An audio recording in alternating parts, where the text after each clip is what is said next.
Жақып Дулатұлы, елім-ай.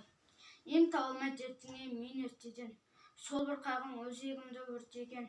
Тұрп етпейсің бас көтеріп көрпеден, емсен неге түстің, елім-ай. Өткен саған келер алдым бір мұнар, қысылтысың қызарғанға тым құмар. Сақтан деген сөз жан жоқ шын ұғар, жемге шапқан қармақ құса, елім-ай. Қандай едің қара кейін қайырлап, қандай едің тұрсың одан айырылап, мүгедек боп қос қанатың айырылып, өксіп жылап өгей ұлтша, елім-ай. Мұны құр бос өлең десең өзің біл, жұрт болмаймын өлем десең өзің біл, не болса да көнем десең өзің біл, босағада жүрген құлша, елім-ай. Сөйлесін қашан жұртым оңалып, тіл алмасаң кетпеймісің жоғалып, қайтер едің өткен дәурен оралып, жылы жүзбен мойным бұрса, елім-ай.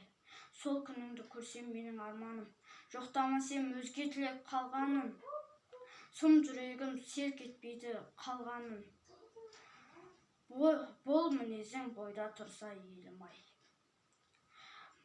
Өлеңді жатқа оқыған Қапиз Әбдіғұлов атындағы номер 34-ші мектептің 5-ші Ә сынып оқушысы Танабай Аңсар Орынбасарұлы.